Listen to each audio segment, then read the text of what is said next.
谁？张茂泽，张先生。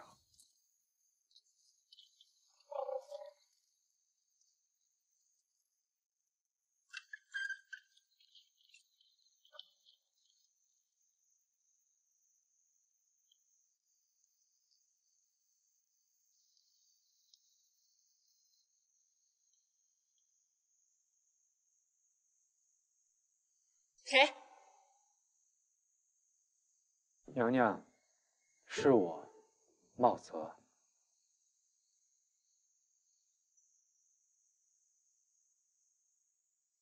请进来。姐姐，外面好像安静多了，那些贼人应该都被制服了吧？想来应该是。可是爹爹娘娘还没再传来消息，爹爹不会有事吧？那些宫人、内侍，还有你娘娘，都会拼命保护你爹爹的。可是内侍们大多都不是武人，和贼子们拼斗会损伤很大吧？但愿怀吉好好的，不要受伤。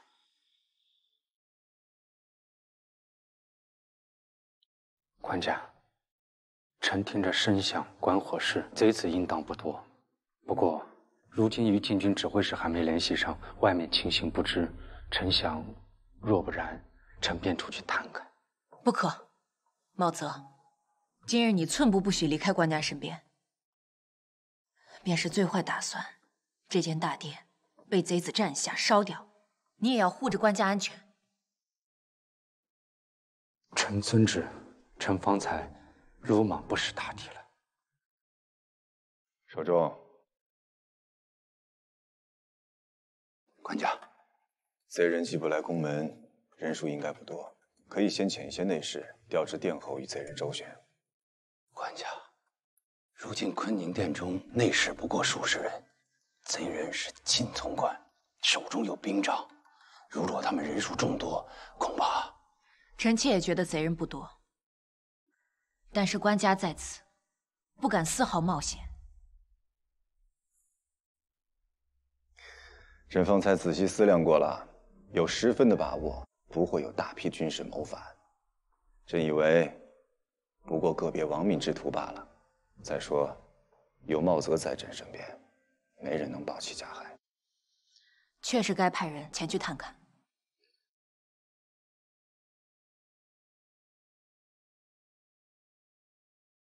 娘娘，奴欲往探查。秋荷12、13岁时，曾只身往边关寻父亲，当时路上所遭遇之事，远比此时凶险许多。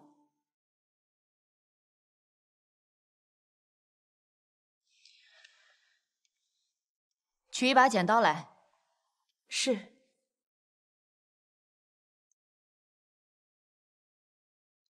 愿意先去擒贼的，且过来，让我剪发为质。祸乱平息，论功行赏时，就以你们现在剪下的头发为证。奴愿去。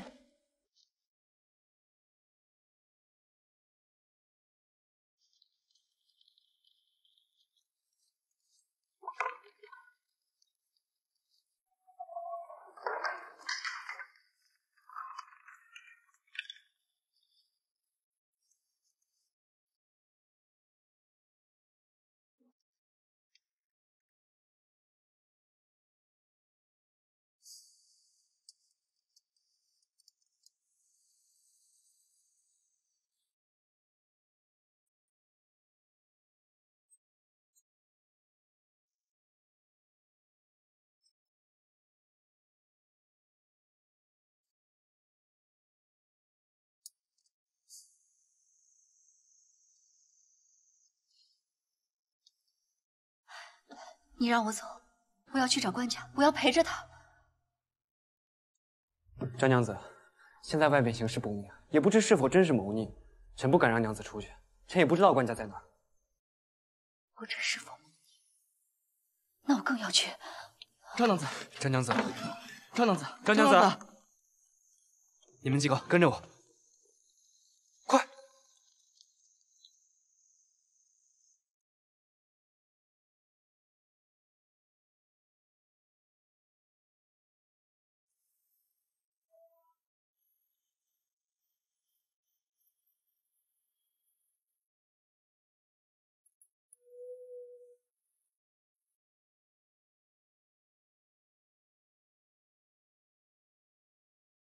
你们且随张副都知去，一切皆听其差遣。张副都知，在。秋荷机灵，你可听他建议？是。那些贼人是否皆需生擒？他们若束手就擒，便留活口；若负隅顽抗，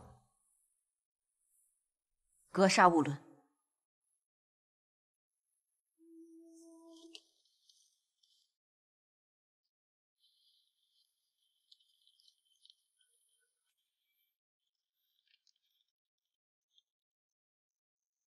丹叔，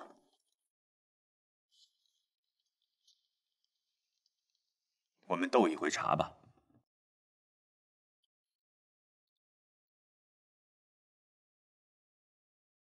好。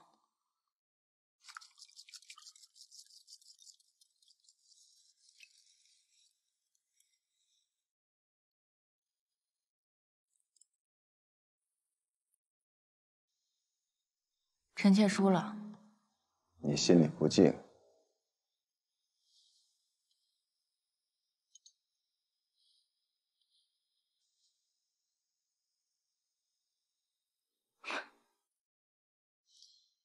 臣妾本以为官家是强撑，谁知官家是真的淡定。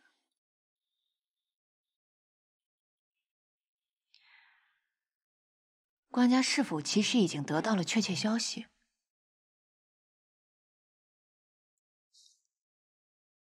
最坏不过是个死。官家不可如此没个忌讳。朕心里愿与皇后同死，无憾所以无惧。可皇后不甘心与朕同死。臣妾愿意为官家死。我知道。大宋可以没有臣妾，但是不能没有官家。如今，朕尚未立皇嗣。皇后放心，朕膝下并无亲子，又有顽疾，自是老早就做了安排。官家，臣妾不是。好了，朕明白。谁？张先生，是我，张娘子也在这儿。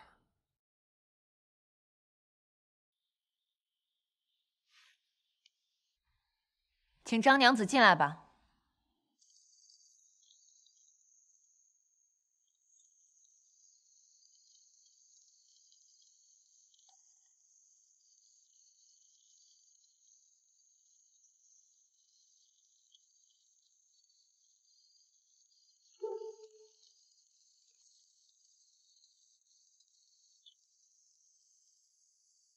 快先把他送去医治。快去！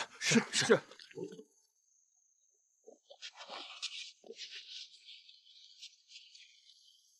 我觉得贼人可能就藏在其中。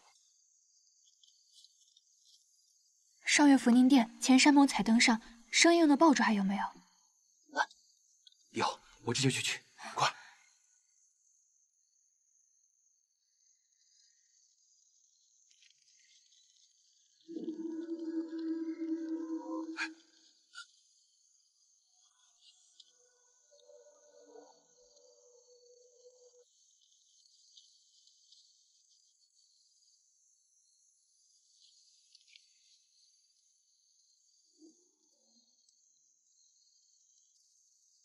里面没事，爆竹拿来了。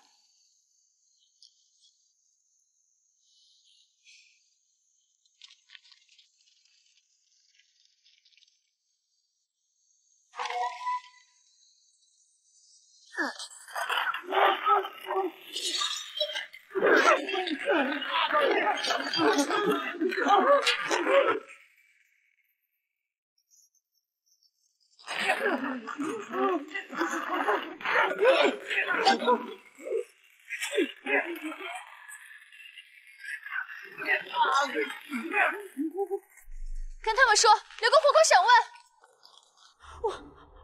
我才做这么一会儿功夫，娘子怎么就不见了呢？啊！你们这么多人，怎么看不出一个娘子啊？哎呀，这可怎么办？快去找啊！快去找啊！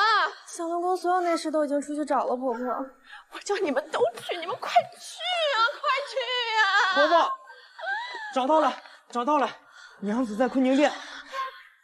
在坤宁殿。是，娘子在坤宁殿，官家也在。官家也在。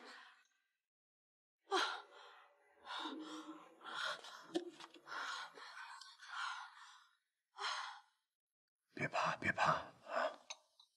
太医虽暂时不能过来，茂泽可以为你施针。茂泽医术尚可，不用担心。有官家在，别俺不怕。臣等劝不住张娘子，也不敢硬来，只好跟着。张娘子有些失了神智，半途摔倒数次，被碎石子、灌木划伤，后来又翻了船。臣答应陪她去找官家，她的情绪才略有平复。臣本想尽量拖延，但中途见一对手持武器的内侍往福宁殿后去了，董司事也在其中。张娘子便说，官家在坤宁殿。如今尚不知道贼人是谁，你怎确定贼人不会跟着来到此处祸及官家？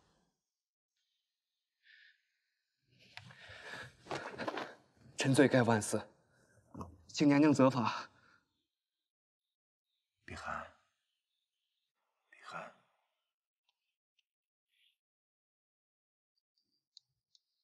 官家，臣请为张娘子诊脉施针。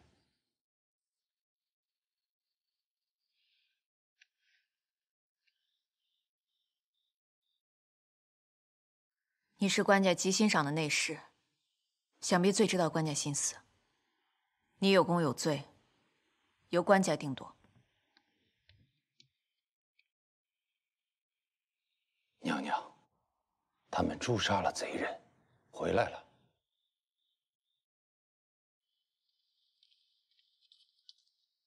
贼人只有4个，浑身酒气，像喝醉了，东倒西歪，神志不清。我们人比他们多出许多。不出片刻，便诛3人，一人跑了。我已派人吩咐下去，严加搜查。识出他们的身份了吗？当时我们太过紧张，冲上去乱棍齐下，3人被打得血肉模糊，很难分辨。不过他们身上都搜过了，腰牌和其他所带之物在此。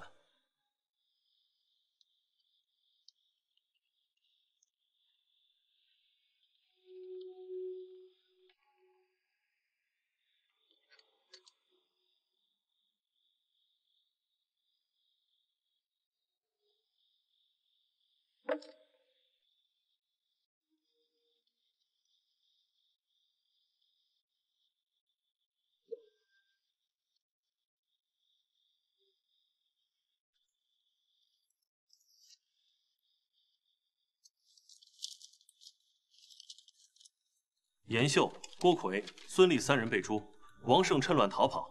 我已命令各门严加搜索。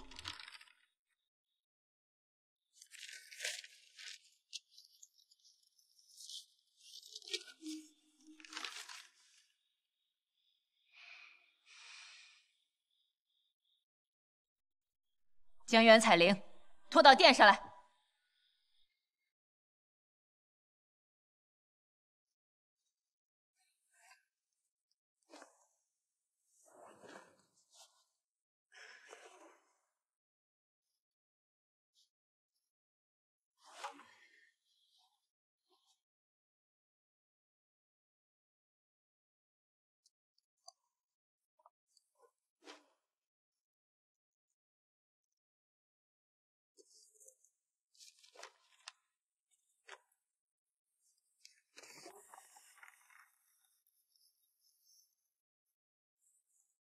那些才子又是什么好东西了？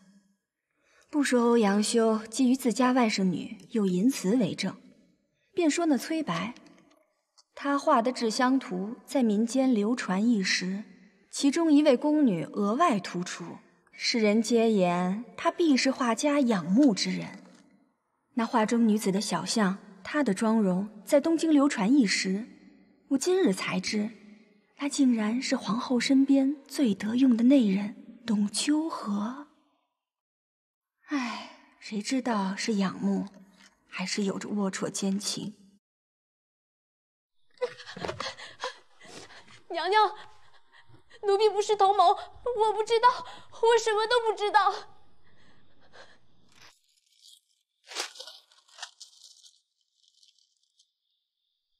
这信是你写的，竟敢约贼人在何日何时，在何处见面？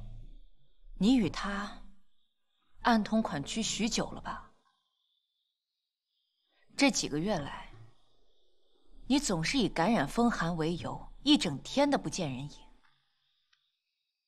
你果真什么都不知道？娘娘，奴婢年前偶经崇政殿使与严秀相遇，一时糊涂，被他引诱，但我真的没想到，他如今竟会干出这等事来。娘娘，就算你对严秀的谋逆之事并不知情，但是你与禁卫私通已是重罪，按律当诛。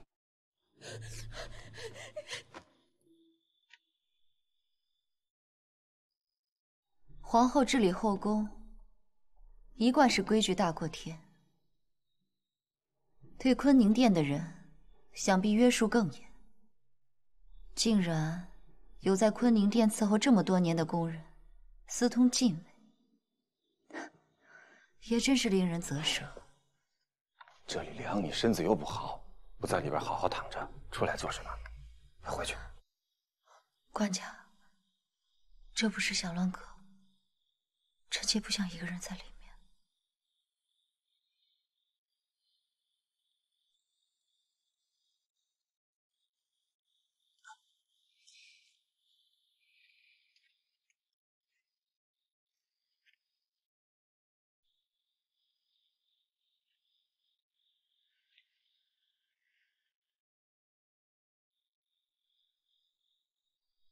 居然是伺候皇后这么多年的宫人私通禁卫，惹下了这天大的祸。不知还有没有没查出来的私相授受、苟合之事？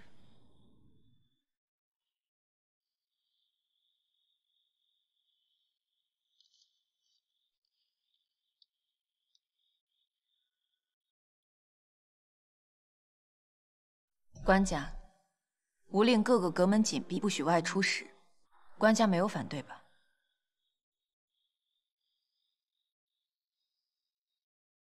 那么降鸾阁是可以不遵中宫谕令了吗？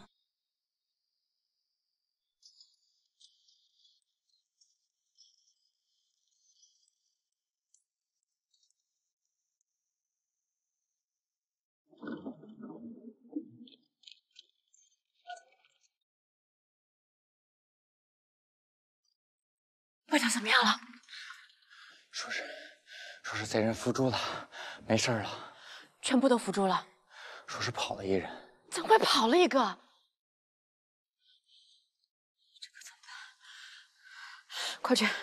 快去查是谁奉旨追查凶犯的！快去！不，先去皇城司找杨府督知，告诉他凶犯跑了一个。快去呀！杨府督知勾当皇城司，今日是他内宿之夜，便是他负责带人追凶。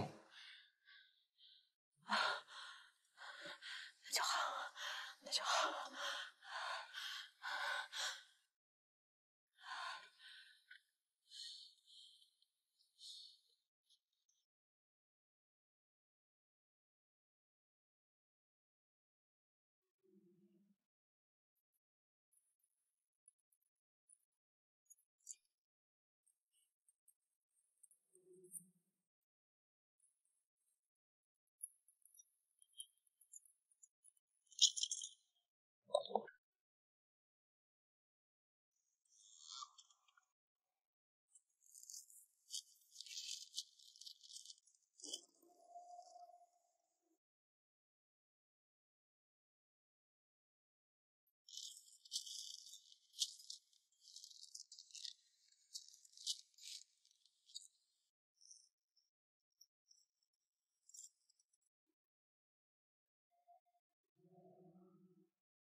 官家在臣妾心里比命还重要。臣妾必须知道官家安否，顾不得遵不遵守中宫谕令。现在，臣妾知道了官家安检，也不后悔违反了中宫谕令，随官家惩罚。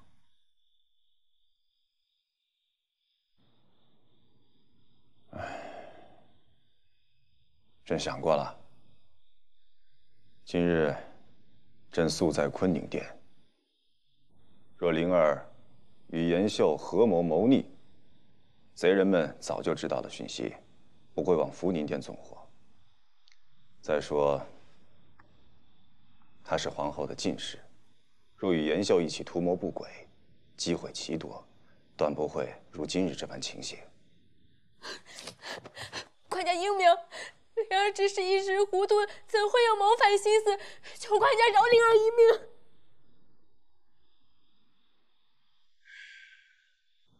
若查实，他确实未曾参与谋逆，看在他服侍你多年的份上，也是到了该嫁人的年纪，只不过是遇人不淑，不如就饶了他这次吧。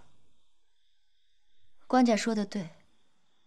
再说，也未必只有他一人违反了宫规，与人暗通款曲。臣妾回去也要彻查降鸾阁的内侍宫人。碧寒，朕与皇后在处置坤宁殿的宫人，不干降鸾阁的事。怀吉，去备步辇，送张娘子回降鸾阁。是。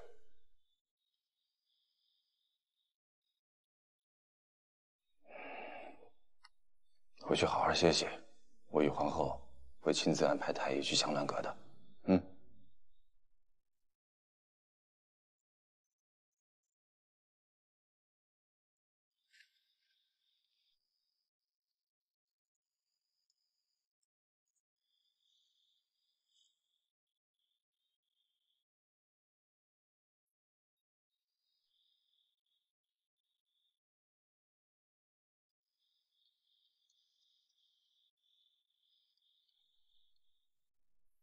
照顾张娘子。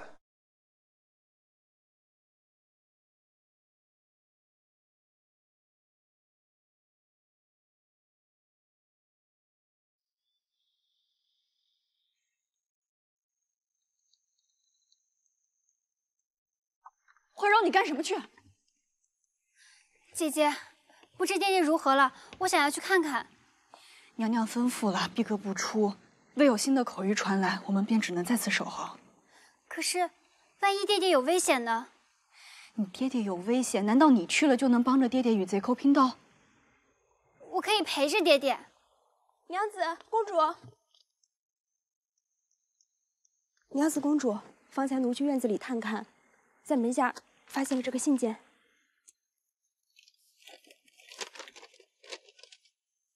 贼已伏诛，官家安好，公主勿忧。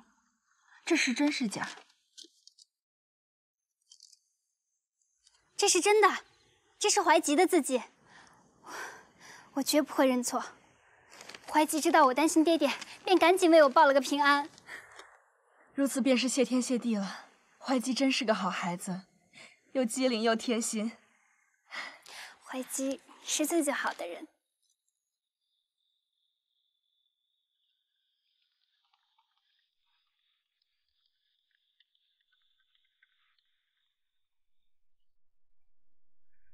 启禀官家，皇城司以全力缉捕逆贼王胜，臣也搜了他们的居所，所有物件都已查封，暂未发现谋逆的书信文字。不过，在延秀处搜到了一些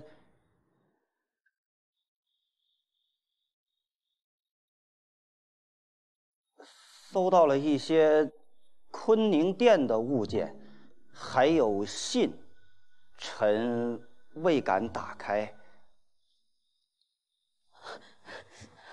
我没有，我只是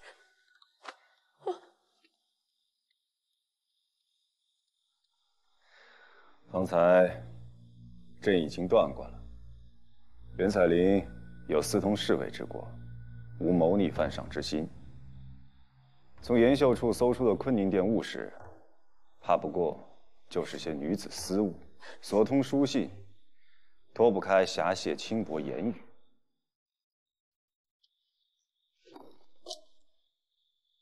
烧了。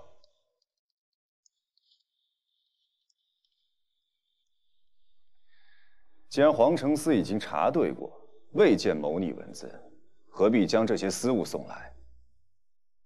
难道要朕与皇后当众一件件检阅，朕不要体面了吗？臣愚蠢。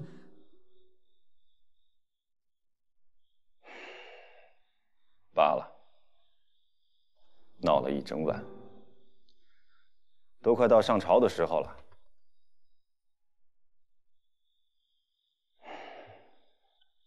皇后，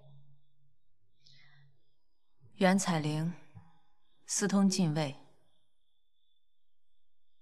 按律当诛。虽则如此，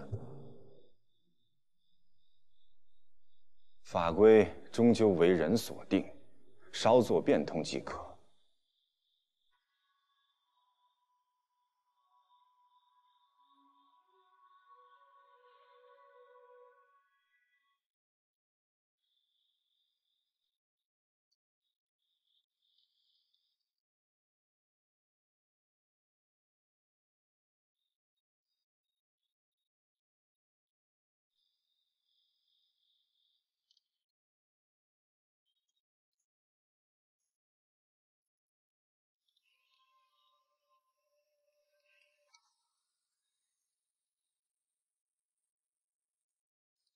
夏属相，夏属相，可知昨晚宫内出了叛乱，圣公安否？圣公安，万幸。那贼人可曾抓住？是什么人？方才从里边传出来的消息是，未能生擒，有的逃了，多数斩杀。说来也奇怪呀，竟然是中宫内人私通禁卫惹的祸事。中宫律下一向严明，怎都会出这等事啊？实在蹊跷，须得好好审问呐，莫要再留有同党。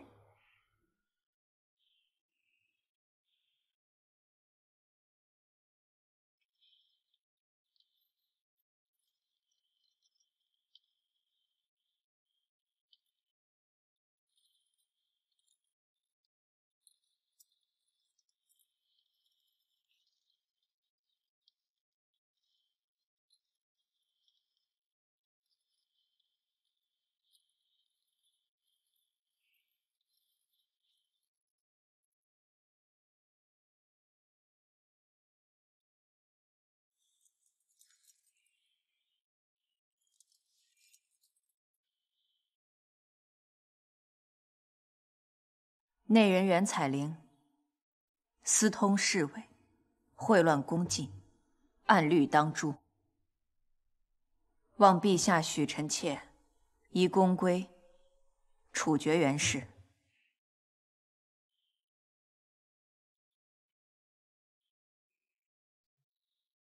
灵儿原很谨慎，入宫多年不闻有过，如今只是一时糊涂。不如改以廷杖痛打20-30棍，撵出皇宫，已足以惩戒。一时糊涂，却引致禁中大乱，有数名宫人受伤，更多内人冒险。若不按律严惩，无以肃清禁庭。这一夜，皇后也累极了，先坐。此事还需从长计议。袁氏罪名明确，并无冤屈，而今众目睽睽，皆已看见。若陛下饶恕了他，开此先例，日后再难管束六宫之人。望陛下以大局为重，当机立断，下令赐死。陛下，求陛下救救奴家，奴家院里廷杖，奴家家中还有老母小妹，求陛下。私通延秀时，便当想到家中老母小妹。皇后先坐，如何处罚灵儿，我们慢慢再议。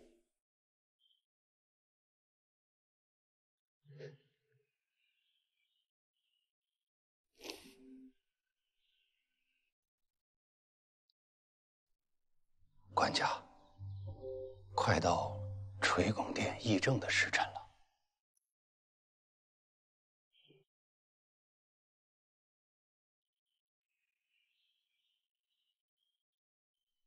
好，灵儿任凭你处置。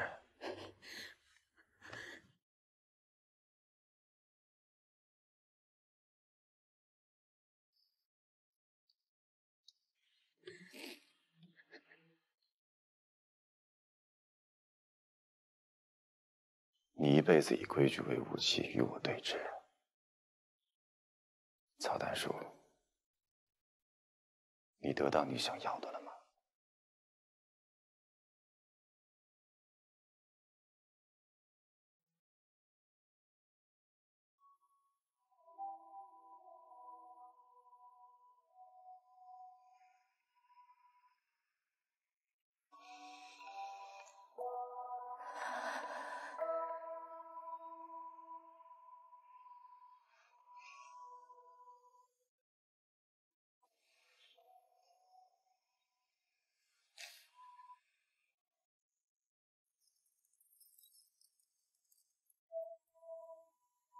把袁彩玲拖下去，诛于东园。是。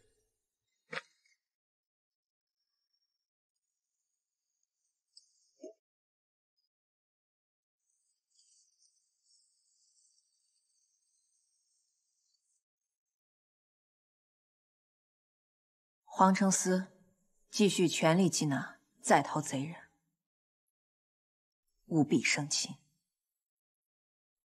是。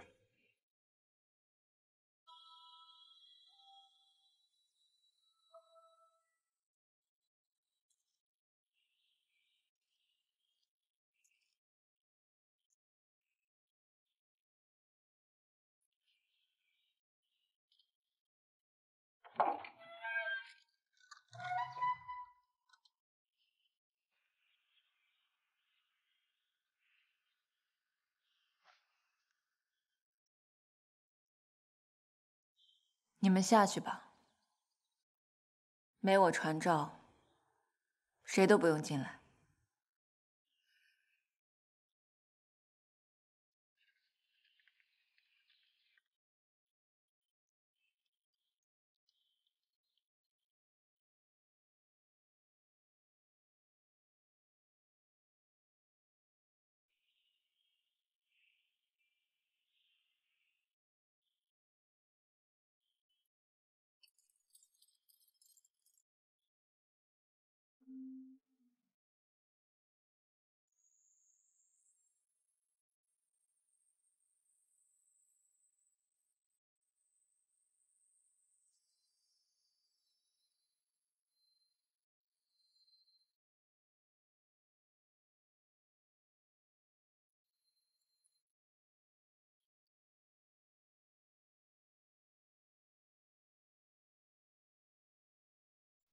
娘娘，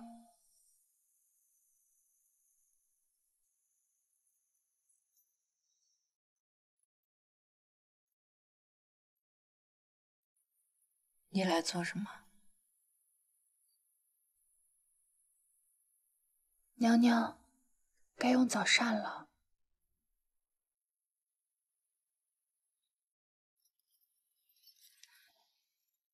秋荷，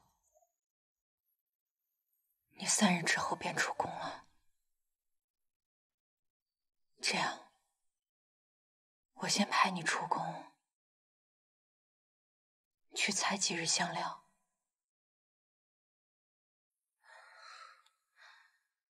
娘娘不要担心，官家会护着娘娘，护着娘娘身边的人呢。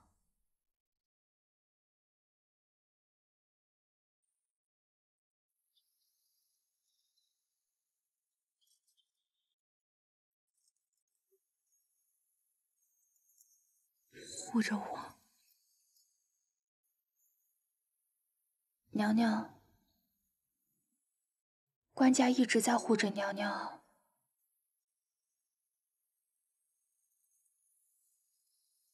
什么？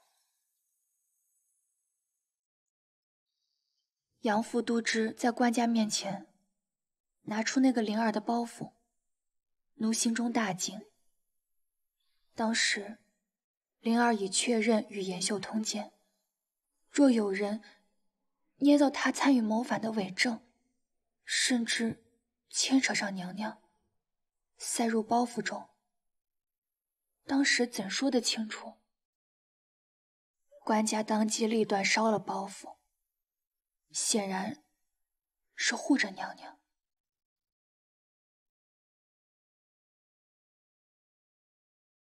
奴觉得，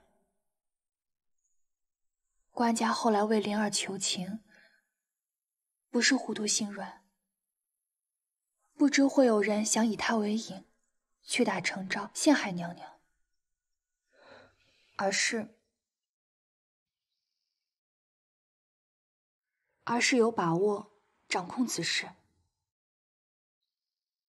而且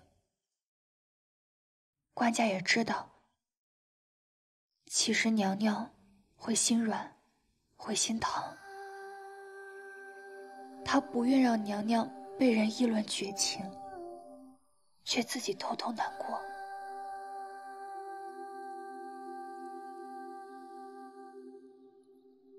秋荷，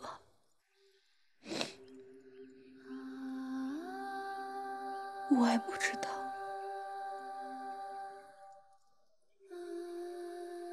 怎地能到今日地步？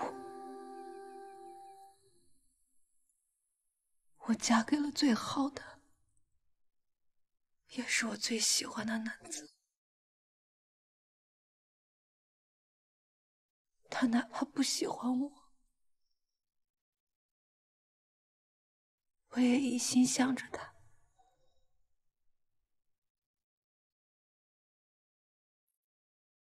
我想心疼他，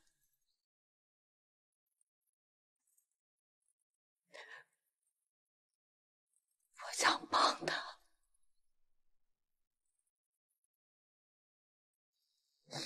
我都不想给他添半点麻烦。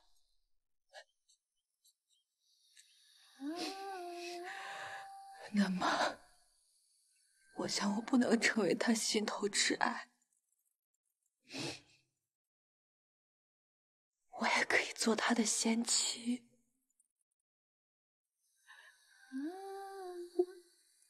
我们应该举案齐眉，相敬如宾吧。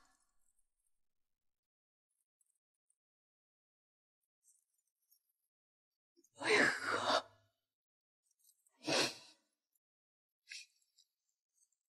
为何我们总是这样呢？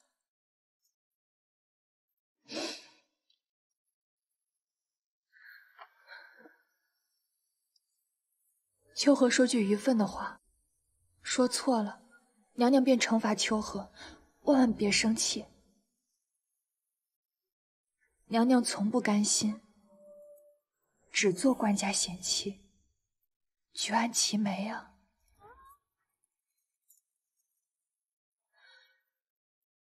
娘娘想做官家心头挚爱，唯一挚爱，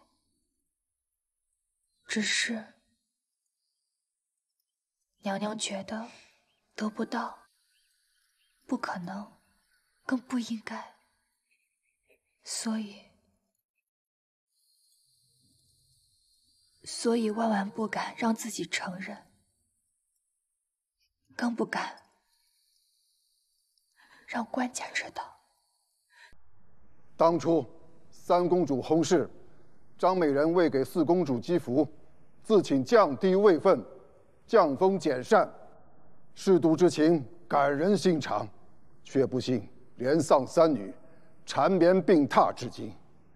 他侍奉官家近10年，生3女，却依然是美人未分，从不求升迁。危难之时，却舍身护驾。张娘子舍身护驾之事，不只是妃嫔对官家之爱，更是一个忠字。君王有难，舍身忘死，敢以蒲柳弱智为君王挡贼寇，大有明知不可为而为之之风范。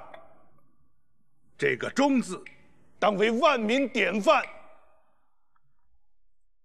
张娘子护驾之事，却为昨夜首功。夏卿说的透彻，朕竟没想到这一层。只当他真性情，还怨他任性。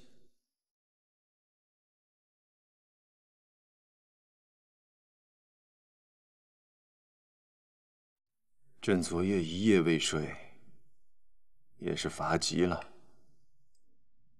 今日先议到这儿吧，待抓到王胜，再做议论。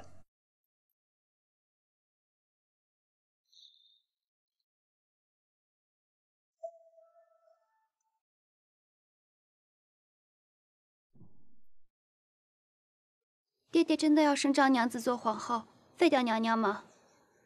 公主莫要揣测，官家一贯敬重信任娘娘的。只不过昨夜事发太过突然，有些未解之祸总要勘察。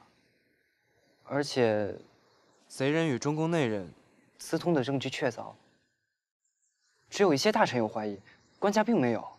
爹爹是皇帝，他想怎样就怎样。天下人都希望讨得爹爹高兴，便捡他喜欢听的说。他们说娘娘不好，说张娘子好，就是因为爹爹喜欢张娘子，不喜欢娘娘，不是吗？不，公主不是这样的。官家他……爹爹总让我懂道理，遵礼仪，学诗词歌赋，可是他自己却爱张娘子。张娘子便是这宫中最嚣张跋扈、不讲礼仪的人。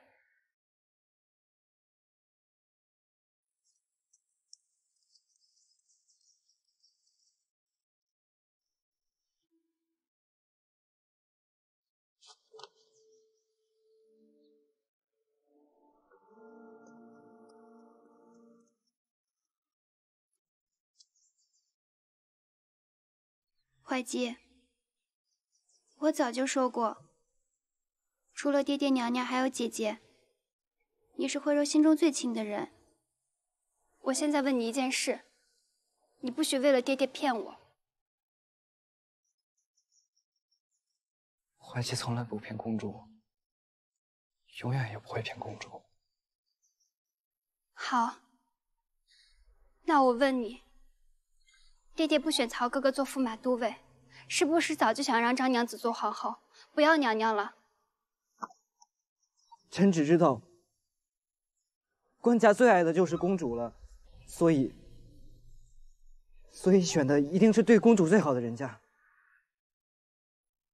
是啊，他心中不爱娘娘，千方百计的想让张娘子替代娘娘，那自然曹家不是好人家。便算他选了张娘子做皇后，便算别人都说官家英明，我也绝对不会认那个女人做娘娘，绝对不会这样称呼她的。爹爹便把我发去陪娘娘好了。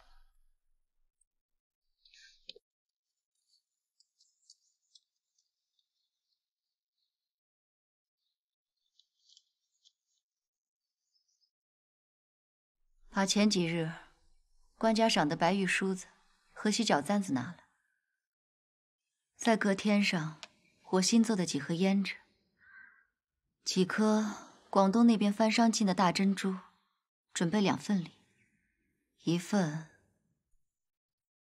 送到王拱辰家给王夫人，一份送到文彦博家给文夫人。就说我最近觉得闷，让他们得空进宫来陪我聊聊天。是，我这就去准备。可是娘子，你还病着呢。药我已经吃了。我会努力吃药，努力喝那些补品。我要证。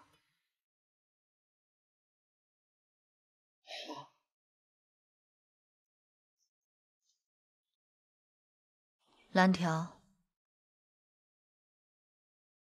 你今晚就去告诉官家，你怀孕了，不管是男是女，孩子记在我的名下，由我亲自抚养。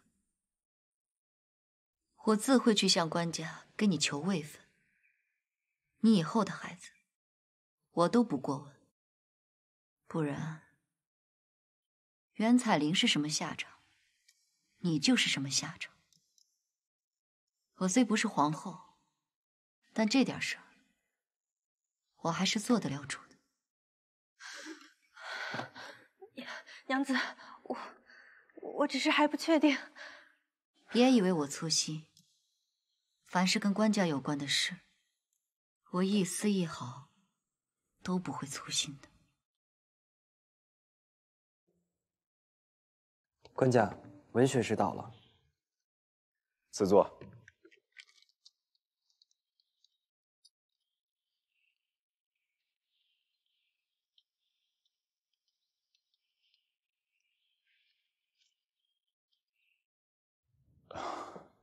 臣愚钝，不知官家召臣是为？卿为河北宣抚使，明日便要出发前往贝州平贼。朕送卿几本书。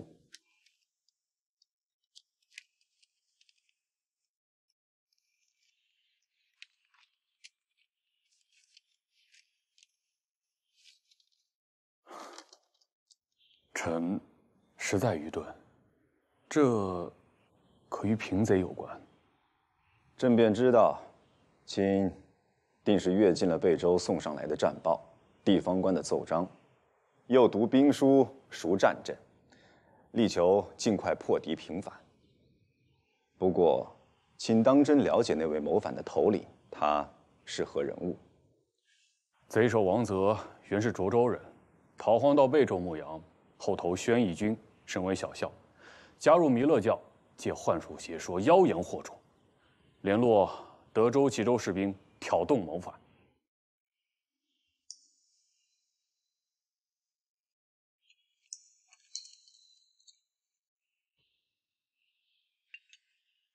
弥勒教，这弥勒教正起自北魏宣武帝时。李昌杀人作乱，又擅合狂药，人服之后，父子兄弟不相识，我以杀害为食，后为袁瑶所灭呀。官家是想让臣对此邪教多所了解，或可有助战事。官家可是觉得昨夜之事与弥勒教有关？臣听闻，昨夜贼人神志全失，举止狂悖，很像是服了50散之流的狂药，或者是昨夜谋逆与贝州逆贼有关。贝州贼寇要缴，昨夜贼人要查，朕招你来赠书于你，要你细细琢磨的，却不只是剿匪查案。朕在想，此人不过一农夫，怎的就入了以佛之名力倡杀人的邪教，再去蛊惑他人，如疯如癫，聚众谋反？臣也不解，杀一人一柱菩萨，此等残忍荒悖的言语，能像瘟疫一样在百姓间蔓延不止。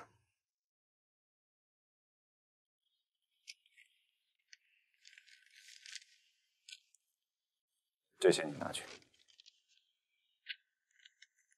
小心，这是禁书禁稿，是邪教用来蛊惑人心之物。东京城中寻不到，这是朕的私藏。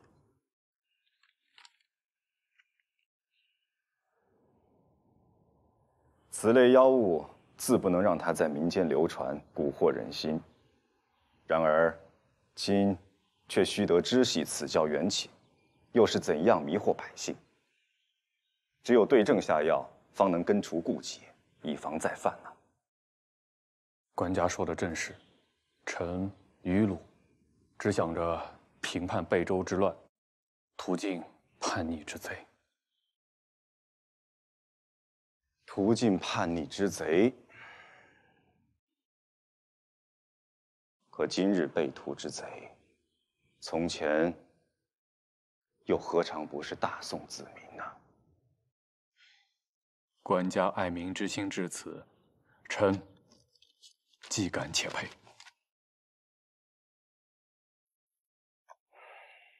臣为师浅薄短视，连日来只想着如何破贼，却从未想过，为何今日之贼是昨日良民？如何今日良民不成明日反贼？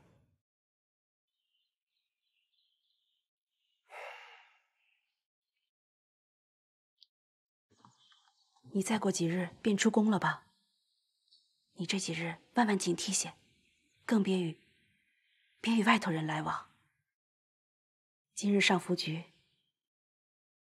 拿这个问我，是不是坤宁殿的内人？说外间传说，这内人是画师恋慕之人。那画师便是颇有名气的崔白。总之，你小心些。说灵儿要谋逆，我是不信的。就这几日了，你万万小心。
怀吉，官家，你是昨日受了惊吓吗？你在想什么？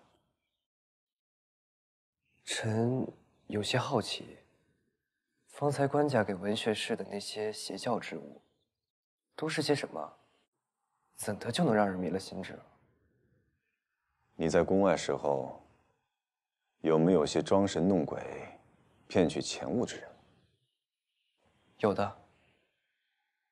我舅母平日吝啬，但是每年都会花几十民钱，去请各路神鬼来护佑家里铺子。我娘，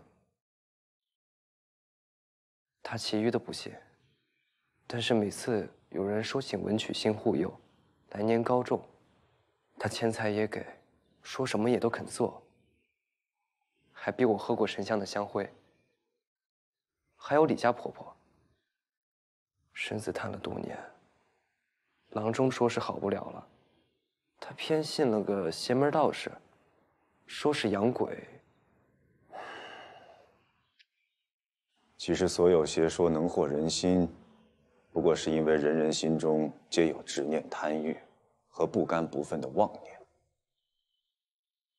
乡野百姓有，难道世人辅臣便无？高门贵妇便无，宫中嫔妃便无，张娘子便无，皇后便无，朕便无。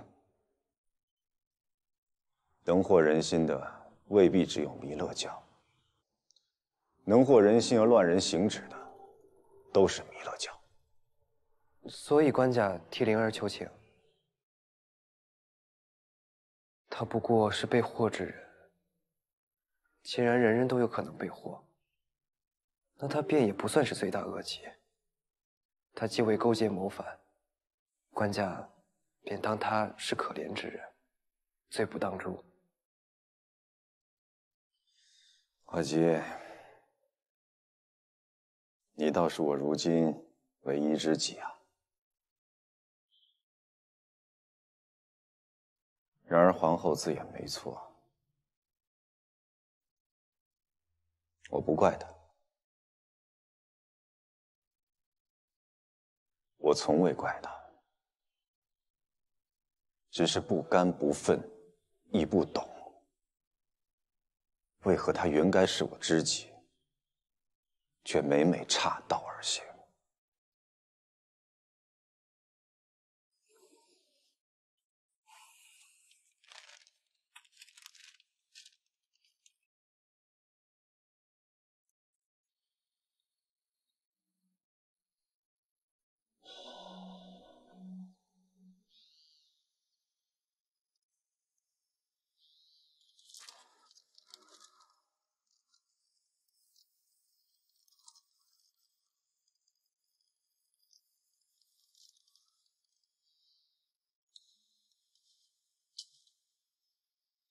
格杀勿论。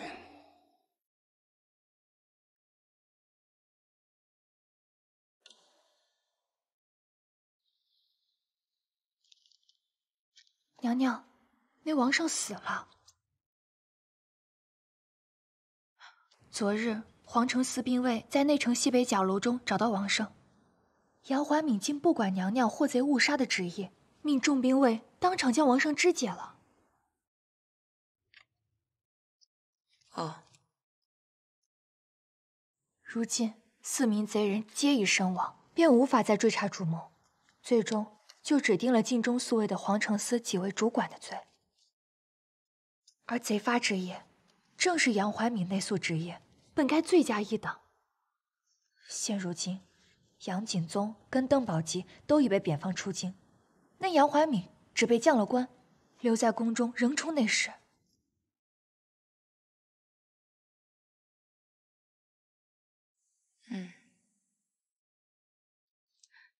娘娘，如此不公便也罢了，奴是怕他。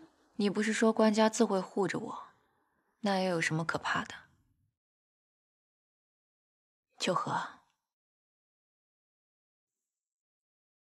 你回去收拾行装吧，明日一早便可出宫了。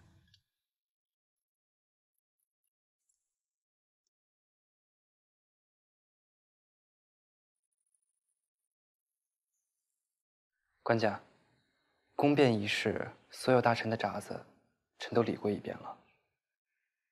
都怎么说？右谏议大夫、参知政事文彦博、三司事张方平、枢密副使吴玉认为目前处置尚可，但应彻查所有禁卫背景和平日言行，裁撤服有禁药、酗酒和行为不检的禁卫。枢密使夏悚认为，应彻查此4人是否邪教信徒，是否与卑州叛逆里应外合。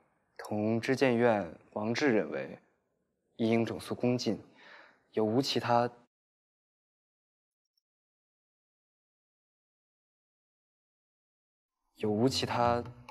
私通侍卫乃至患者的宫女，一经查出，必须严惩。亦应追究其上司有无包庇之过。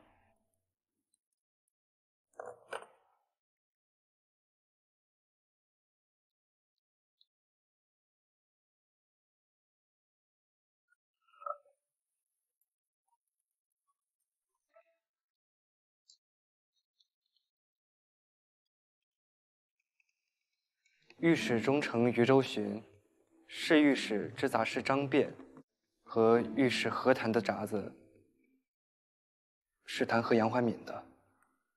他们认为，事发当日，杨怀敏正值内宿，有旷职重罪，而其他皇城司勾当官都被贬出京，杨怀敏反而独留京师，刑罚重轻，颇为倒置，中外文件犹未不平。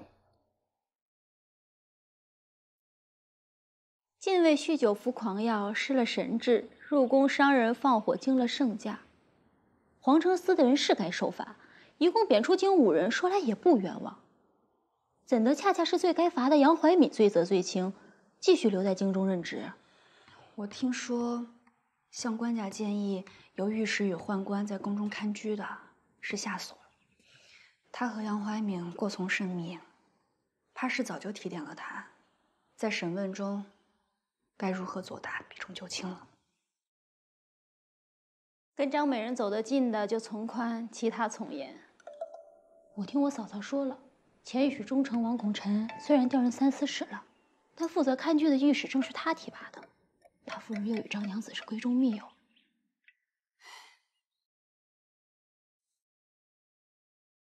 何谈直斥杨怀敏容纵下属杀死贼人，是故意歼灭证据，杀人灭口，十分可疑。怀吉，今天我要考考你。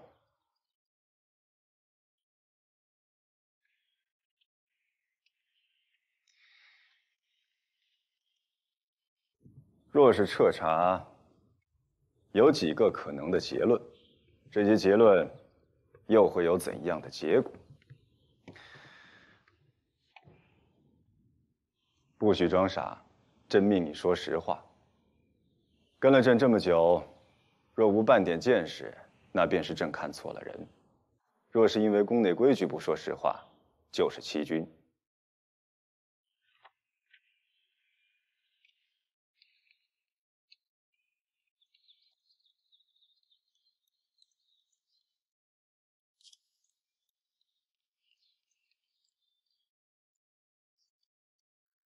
若是没有任何确凿证据，证明四侍卫是有人指使，那么4人已死，只能追究负责拱卫禁中的皇城司责任。就是如今判决，对杨怀敏的处置，或许应该加重。继续。若是查出此4人是弥勒教徒，意欲与魏州反贼里应外合，那么便是内外勾结，有谋划的造反。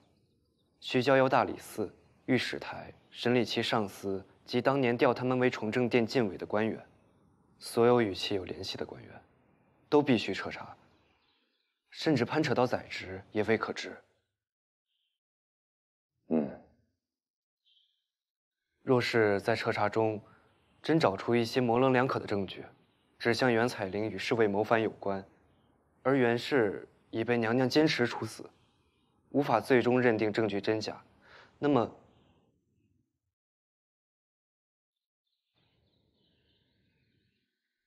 娘娘便也无法完全洗清嫌疑。轻遇受辱，便算是官家坚信娘娘，却也难免会有他人议论。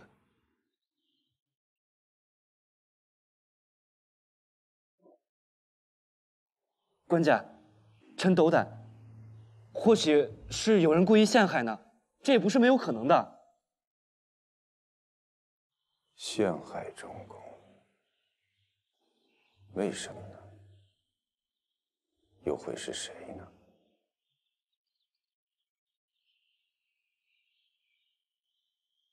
那日是你一直与张娘子一起，你觉得她有半点作为吗？那日张娘子情真意切，激进疯狂，臣不信她是作为。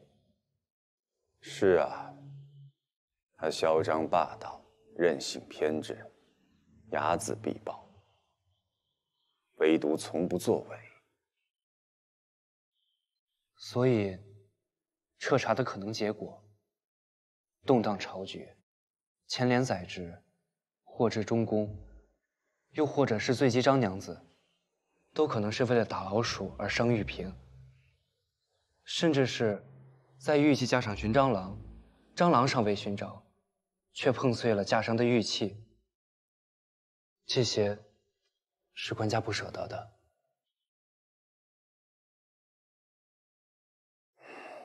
阿杰，去给朕做盏茶来。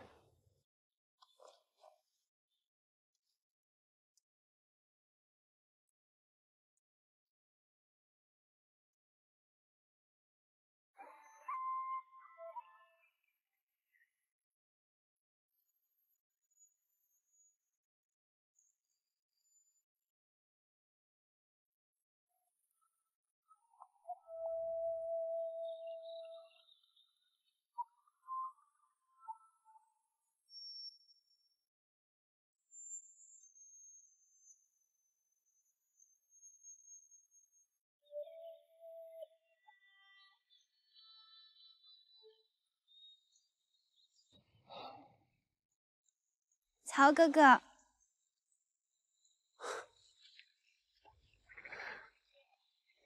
公主，曹哥哥，你怎么会在这里？爹爹带我给皇后娘娘带些新猎的鹿和其他神珍，后来他们议事，便许我出来逛了。朕少时渴望励精图治，夙夜勤谨，然后能惩恶扬善，亲君子远小人。 穷朕毕生之力，使朝堂上下政治清明，5州之内海晏和亲。然而朕勤谨了这许多年，却只悟出了一件事：自有昼起便有夜，自有花果起便有虫蚁。善恶正邪，你中有我，我中有你。 为君自当分善恶，维护善，驱除恶。可这两者其实并不能全然分开的。鲜衣怒马，除暴安良，那只是话本里的大侠。起来吧，不用这么紧张。朕。 难道还真考教你不成？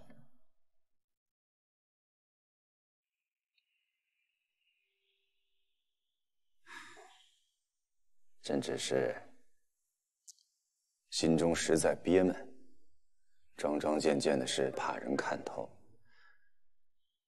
又忍不住希望有人能懂。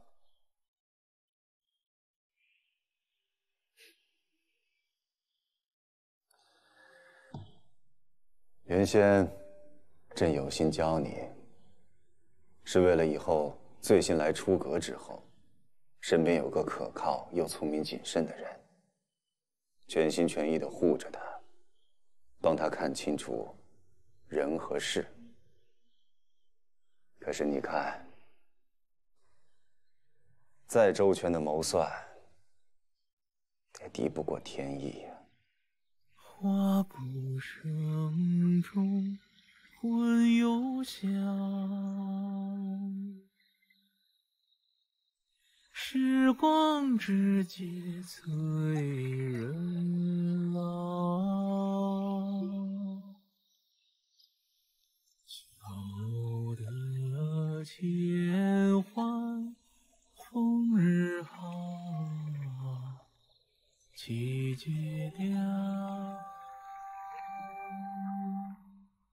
神仙一曲渔家，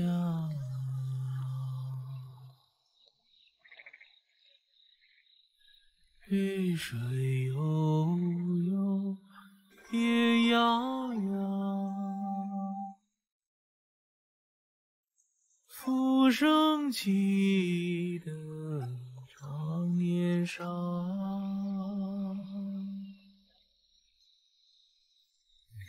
我洗醉来，开口笑，虚心道，人间万事何时了？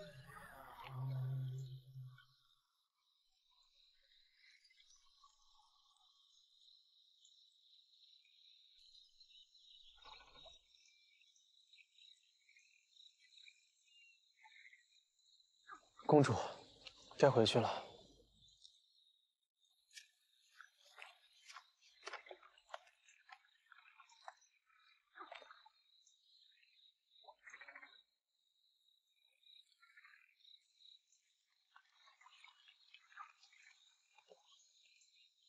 公主，怀姐，你带我回去吧。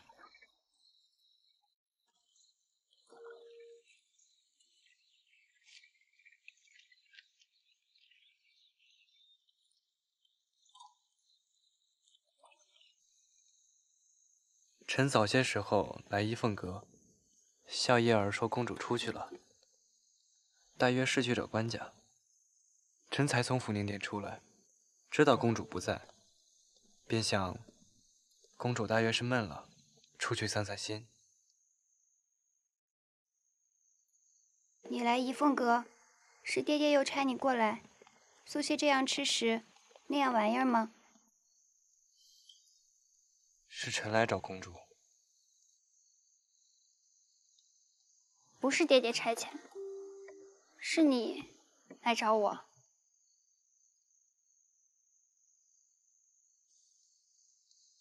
臣来找公主，主要是想跟公主说，臣还是觉得娘娘的好，官家都懂。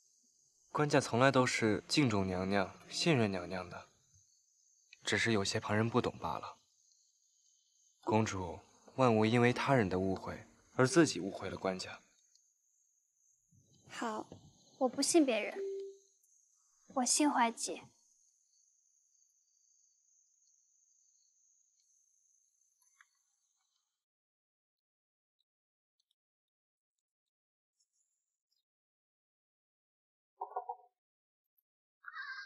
秋荷，秀姐姐找我有事儿，张先生让你立刻过去内东门找他，说是有个叫王志的谏官，上书说贼人与中宫内人有染，宫乱根本也许就在坤宁殿。他再三请金上追究此事，还说了风闻坤宁殿另有其他内人与画院画师亦有往来，也应追查，若有必要，应起诏谕断炼。这是当年官家废郭后时我誊录的废后诏书，你拿着去中书门外等候。今日何御史在那里和丞相公讨论皇城宿卫之事，将近黄昏时他们必定会出来，你就跑过去，假装不小心将诏书掉在地上展开，让他们看见。若他们问起，你就说这是夏书相让你找来给他的。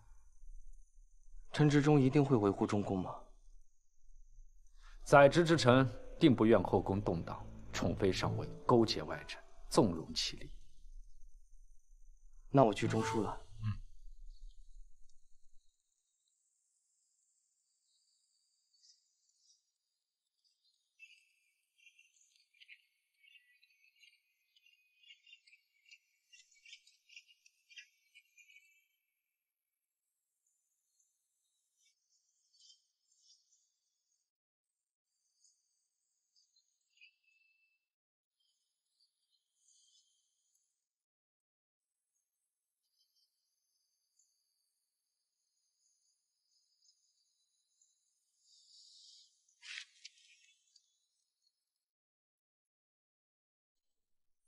废后，为何翻出10余年前旧文书？官家在崇政殿见夏书相和王思建，已经1个时辰。我们即刻去崇政殿求见陛下。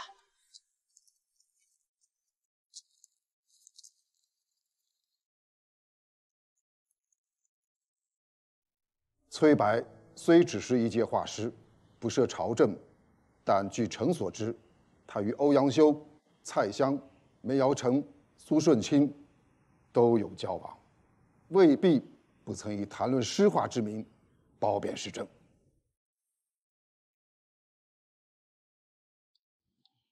有什么要事吗？启禀陛下，陈之忠、何谈、梁氏候在门外，说有要事要向陛下禀奏。既然也是要事，便进来一起议吧。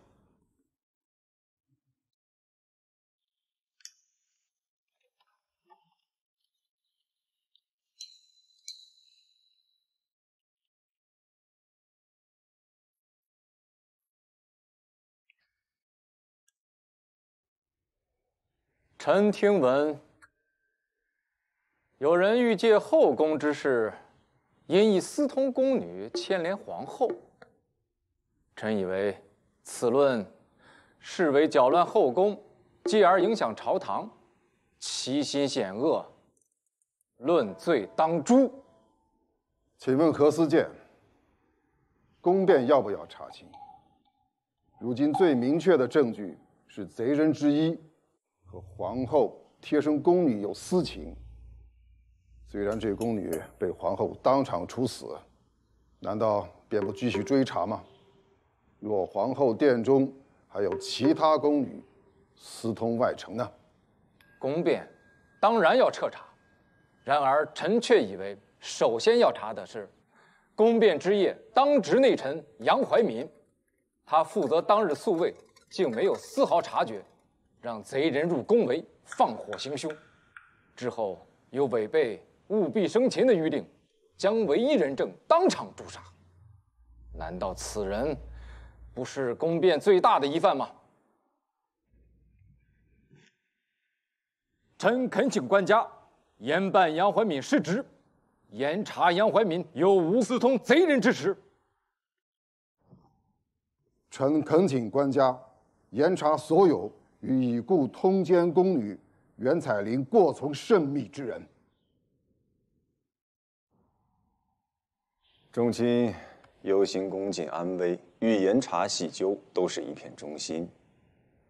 不过这些年来，有皇后主持后宫，始终和谐，众娘子皆端庄温婉，内侍女官亦各尽其职，朕倒是不甚忧心。这2日也没睡好，朕实在是有些乏了。众卿便也早些回去歇息了吧。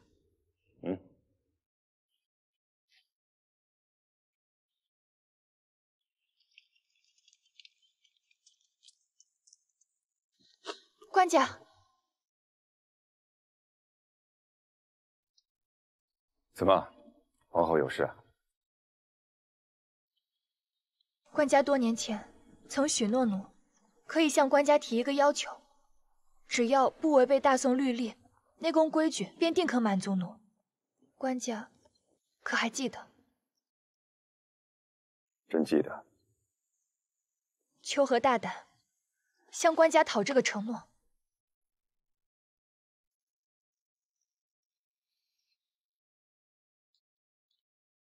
张先生，何事？哦，丞相公梁书使与何御史此刻方离开崇政殿，天色已晚，进门关闭，不便出宫。今晚将留宿于学士院，请张先生在内东门司略作记录。